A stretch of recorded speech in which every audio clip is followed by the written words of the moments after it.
So I read Win Bigly by Scott Adams, and for the most part, it's just about Donald Trump's candidacy and why he won.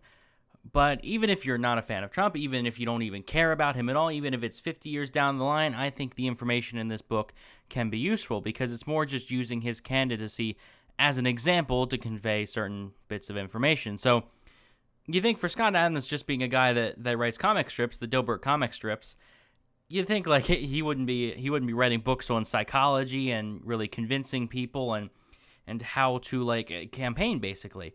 But he seems to really know what he's talking about. He's a trained hypnotist, which I didn't even know was a real thing until he went through it in his book. But he does talk a lot about just tactics. Really, that's the whole thing. Is just tactics.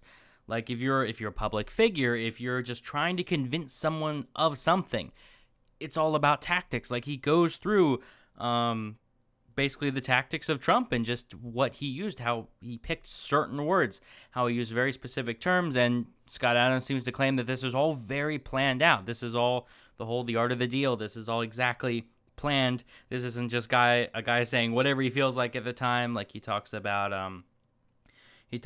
like Little Marco, Lion Ted. There was another name for Jeb Bush that I can't remember, but like those kind of names where they're specifically chosen because they make a case. And Scott Adams talks a lot about like determinism and more just how to twist people's perception of perception of reality to support you. So he's not saying like he's not saying you're making things up. It's a thing of tactics. He's just saying like find a weakness in someone and figure out how to exploit it so other people see that this person's weak. Or if you want to make people like if you want to promote yourself, you find a strength in yourself and he shows you this is how you promote it. This is how you get people to notice the strength and not really notice the weakness. That kind of stuff.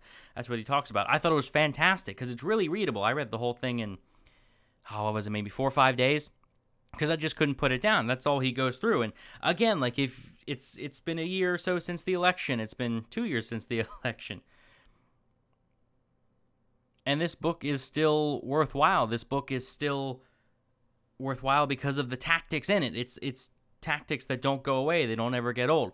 The Trump thing is just really an example to convey his points. And it is very well written. The guy definitely knows what he's talking about. I would encourage reading it. It's not just one thing. He focuses on various different kinds of tactics, again using examples from the last election to support his point. And he just goes through it and he talks about a bit about his personal life too, a few things that like I guess of him going from supporting Trump to supporting Hillary and then back to supporting Trump for various reasons. But it's just all around good book, so easy to read. And again, this book kind of fits in the category not really of politics, but of tactics, of publicity, of psychology, that kind of stuff. So I would recommend it. I thought it was fantastic. If you have read the book, let me know in the comments what you thought of it. Like the video if you enjoyed. Subscribe for more. And thanks for watching.